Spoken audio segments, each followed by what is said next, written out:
Next up on the show, what's to come in sports production in the aftermath of a pandemic? We continue that discussion here and answer some important technological questions in this week's case study. We're joined by Per Lindgren. He is co-founder and CTO of media networks for Net Insight.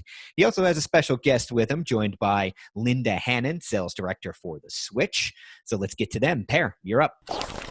Thanks, Brandon.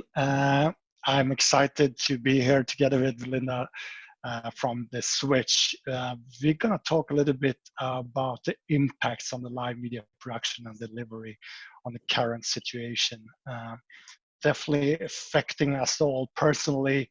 And I think it's also definitely affecting our whole industry. And we are seeing new ways of doing productions and new workflows, and it's definitely accelerating a lot of the trends that we've talked about for a long time in the industry.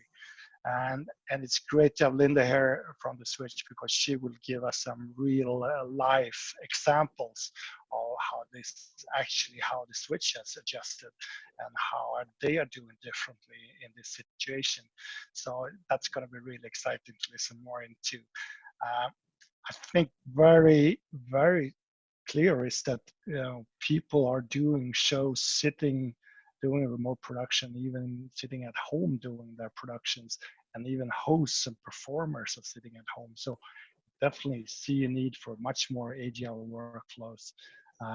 Things we talked about, remote and distributed productions, are really coming true. So these are interesting things. I know, Linda, you're going to talk about also engaging experiences. And when we don't have like spectators, whether it's a enterprise presentation or if it's a live sports event, how can we make things differently to make it more engaging? And I think a lot of experience we're learning now we're going to bring with us going forward.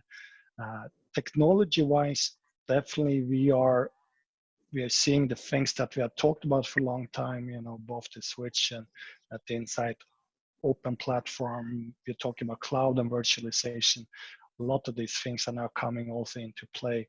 But I think the key really is the agility, flexibility, and be able to adjust very quickly. And I think The Switch is, you really have the network to do that. So Linda, please go ahead, bring us into some of the real life examples that you have and how you are doing differently these days. Oh, thanks so much, Per. It's great to be here today. And, as we've all experienced, life is very much different under COVID-19. And I think one of the key things, as you said, is agile workflows, because nobody really knows where it's headed right now with our industry. But I think we're seeing some interesting trends, which are short-term things, but I think also be interesting to look at how those trends are going to continue once we get past the most immediate crisis of COVID-19. So I thought it would be interesting to talk about it in terms of, for The Switch, three main areas where we're seeing, our customers having to deal with COVID-19 and how they're being creative and how they're addressing it. So first off is, the first example is news and live events. So, as we all know, some of the restrictions of COVID-19 have had a big impact on concerts, live performances, award shows. So it's been very interesting to see how the big broadcast networks and how the people putting on these events, how they're dealing with how to still host live events and make them compelling, but also keep the quality that's needed when you're delivering this to millions of people as an audience. So one example of this is an event we recently participated in, which was One World Together, which is the citizen event. So it was really interesting because they needed to take all of these hundreds of live elements and combine them into a finished program. And part of that was being able to connect a production facility at very short notice that was bringing all those elements together and creating the program signal. So we were able to do that and then deliver that live show to audiences in the US, Europe, Asia, South America. And I think that, that the elements of those live inserts worked very well. And because, look, at the end of the day, what they're trying to do is how do we bring people together? And I think it's all about how the technology can be agile enough to do that.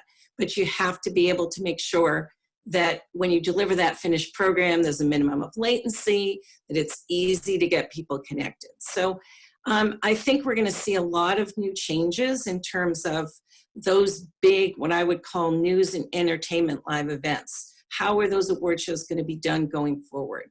But I think it'll be interesting as we work together and you see the changes in technology and we see the changes in applications, that we're going to be in a position to be able to help these big broadcast networks and entertainers come together more. And I think another thing is when we look at news shows, now we're seeing things that used to be done in studios, inserts into broadcast news shows, now they're being done with IP-based cameras. I think we'll see a lot more of that, and I think it's going to be more accepted.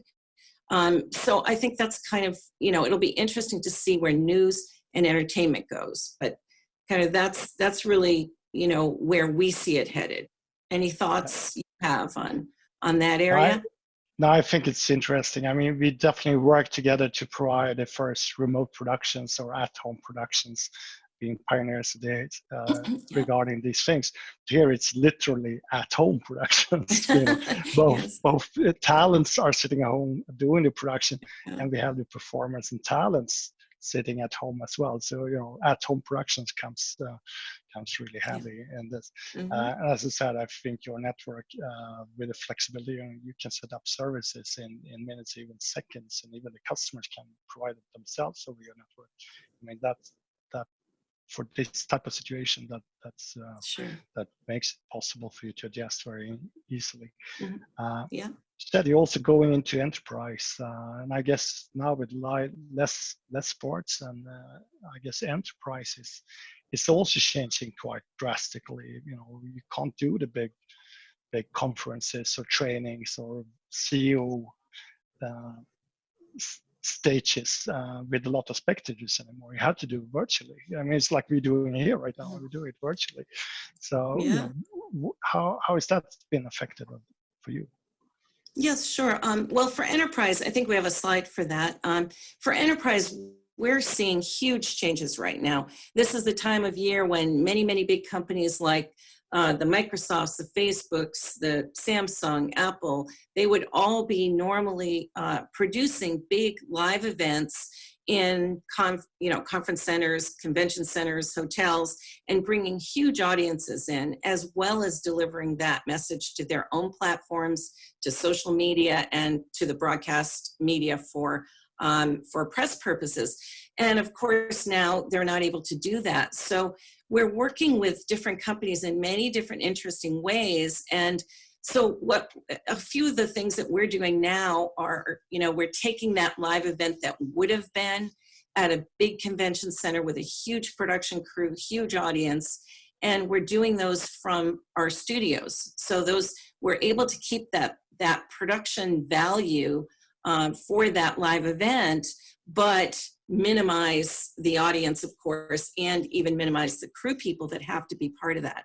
So a lot of our customers are working with us to kind of reinvent their live events as studio events. At the same time, some of our biggest customers are obviously some of the big online platforms, and the broadcast audience wants to hear from them. What are the social media companies doing? So we work with many of the big social media companies, and their CEOs and their executives are now getting on screen from their homes, from these very same IP remote cameras that the entertainment and news industry are using. They're using them as well. So we're able to take those live events, those live interviews, and deliver them to our switch in LA. And then at that point in LA, we're able to integrate that live event, deliver it to that company's own platform, deliver it to other social media outlets, and also make it available for the press, because there's no shortage of need for the news about what these big companies are doing. So we're able to then take that live event and deliver it simultaneously to the company's platform, social media platforms, and to the press via pull ports that we create in each city so we can deliver those live events directly to the media.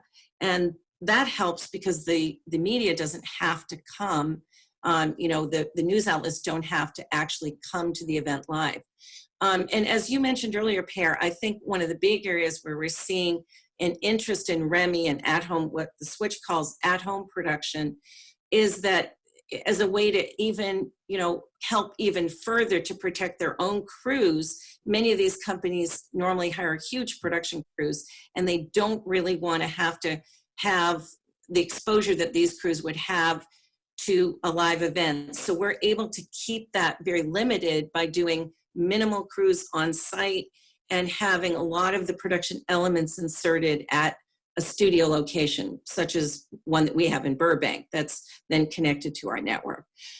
One more thing too, I think that we're seeing in enterprise is that many people are wanting to use virtual sets because they still want to create the elements of excitement that they would have if they had an event with a live audience. But without that audience, what are the other ways that you can do, to create compelling content? And I think a lot of that has to do with, the ability to create virtual sets so that you can create, additional production values. And then I think at the heart of all of this is it applies to news as it applies to enterprise. How can you make sure that there's seamless delivery of this content, whether it's disparate IP cameras or whether it's a live produced event? How do you integrate all those elements and seamlessly deliver them? And I think that's really the key thing that people are looking for in the enterprise level. I don't know what your experience is too, but we've seen, one of the things that I've noticed from this is many of our enterprise customers who typically do events with us on site, they're now looking for us to build in with our Nimbra network, our Net Insight network, directly into them, because they're realizing this is going to be a long-term thing. It's not going to be over in a week or a month. So they're looking at how can I integrate the ability into my own company to be able to go live with a really high quality signal that's able to be, delivered across broadcast, cable, social media, and my own online platform. So I'm curious to see if you're seeing that same trend. No, definitely. We are now being contacted by production companies that we're usually not in contact with because they're doing more smaller enterprise or more local enterprise type of productions, and they want to go, as you said, into more remote at-home type of productions. And I think we're seeing a harmonization of the production within the enterprise arena with the big corporations doing much more of their own productions and working with companies like you, the Switch, to both do the production and to deliver the product to the correct audience and to the different the playouts, and you really have the full ecosystem to do that. So again, I mean, it's very similar, I guess, from a concept point of view. And I know these companies, production companies, are also now looking into IP cameras. How can they control the IP cameras remotely and not have to send the camera crews, etc. And of course, the bigger enterprise that doing that themselves, it's the same thing. So yeah, I think a lot of innovation is happening in the industry, and we're going to bring that with us into all the different types of production we're going to do in the future, I'm sure. Finally, I mean, the last is going to be about sports, right? I mean, we are definitely in a poorer world these days. No sports to look at, so it's really boring. So we have to work more instead. But what are you seeing on the live sport? I know you're doing a lot of things in esports, and that's I'm a big esports fan, both personally and in work. Yeah. I think again they are doing things a little bit differently. I'm sure we'll learn from that and bring that into the normal live sports, especially when it comes to engaging experience, I think. But what's your experience right now when it comes to live sports and esports? Well, yes, this is the brave new world, and this being SVG, it's all about sports. So, and Exactly. for the viewer out there, it's all about sports. So, obviously, there's a huge gaping hole in the broadcast sports arena, and to an extent in the esports arena as well. And so I think, you've got kind of have to look at it in two different ways, and looking at it as mainstream Major League sports and then also esports. So what we're seeing, of course, in Major League sports is that really we don't know what's happening. Daily we get updates from, the CDC saying they're not sure when professional sports will be able to resume. But I think in the interim, I think what the Major League sports are looking at is, how do you scale up? Let's say that suddenly, we are able to have a season. The switch is built into every professional sports venue with our Nimbra network. So, we're able to quickly turn up services when those live events happen. So we've been working very closely with all the Major League sports, groups in understanding if there'll be an opportunity to do arena sports without an audience, for example, without the crowds. Do they produce the events? So I think the key there is for us to be nimble and for us to be responsive, whether it's scaling up on a ramped up level of live events without an audience to live events with an audience. I think that it's all about just being ready when the world is able to continue with live sports events. And I think in the meantime, we're seeing a lot of creativity with NFL just recently doing the draft.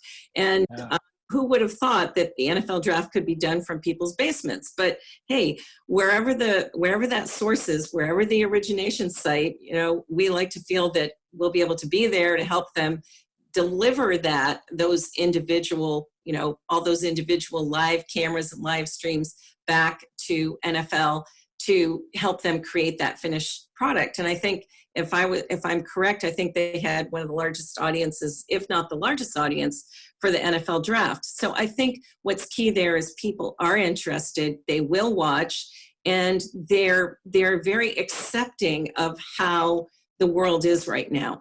Now, I think it's kind of a different dynamic with esports.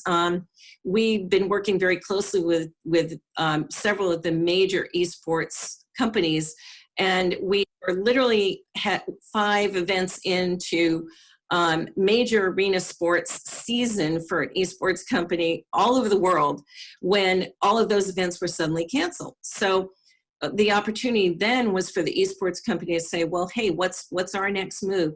And what they found is that, as I'm sure that's no surprise, their audience increased exponentially, their online audience, because people had more time, they're home, and they're watching more esports. So that's in that lies a huge opportunity for them. So they quickly have re-engineered to be an online solution. So they're, instead of bringing the players to these big arenas, both in the US and Europe and Asia, they're now able to bring those players in on an individualized basis through an IP workflow and create finished content that's still very compelling. But it's basically almost an all IP workflow.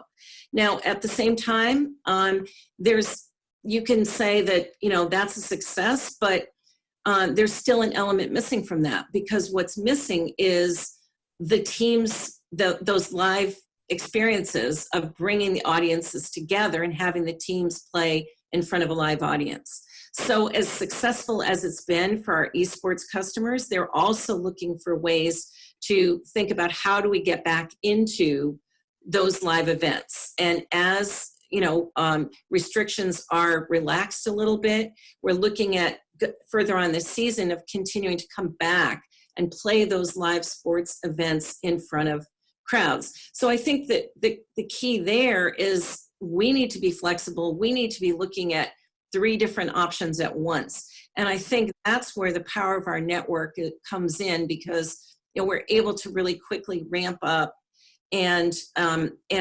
re-engage with the live esports arenas in ways that we haven't before. And I think another thing we're seeing is that, again, the esports companies are looking at virtual elements to add to their already exciting and engaging content. So I think, those are the ways that we see sports and esports responding to the crisis right now. And I think that we're going to see that it's going to be a gradual shift.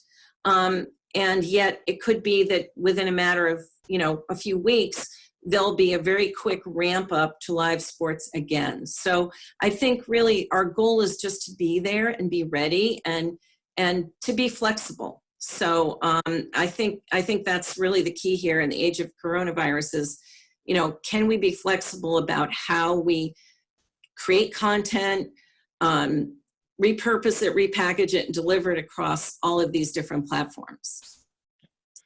I totally agree. And I think really there are experiences here that we can bring to really make the fan experience in the end more engaging. And I think, as you said,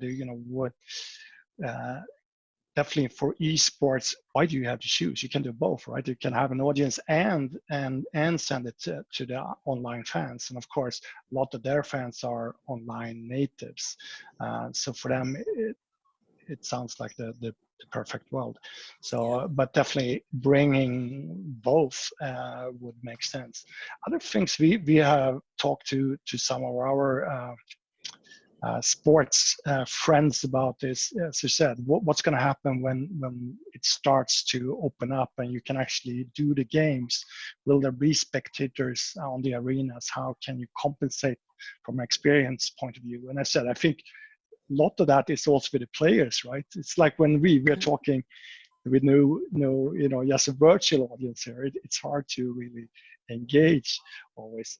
It's easier when you have the audience, you can see their reactions. And I guess as a player, you make a goal and have 100,000 share, that's what you're playing for.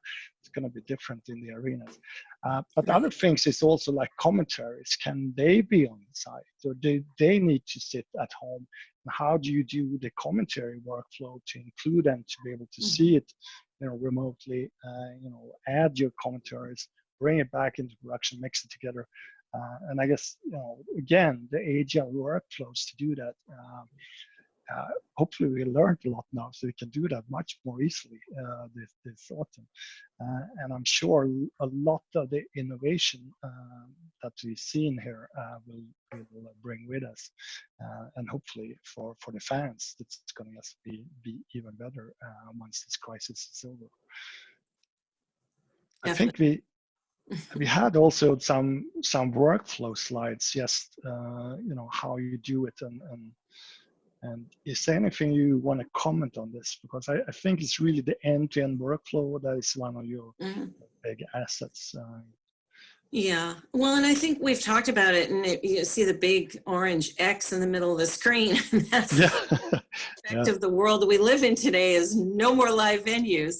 And where we would normally have brought all this content from live venues, suddenly you see multiple cameras up above that. And maybe it's not 3 like we see here, maybe it's 100 cameras. So each of those cameras, each of those IP live inserts represents new content and how we can take that same content but still use that same infrastructure we have. So when we look at the workflow, it's really not the whole workflow that changes. It's really just that part of capturing that initial live event from that venue. So I think we're seeing, the ability to quickly re-engage with different elements, and to us it's really just a new element. So that's really all I would say about the workflow. I think we've kind of talked about it.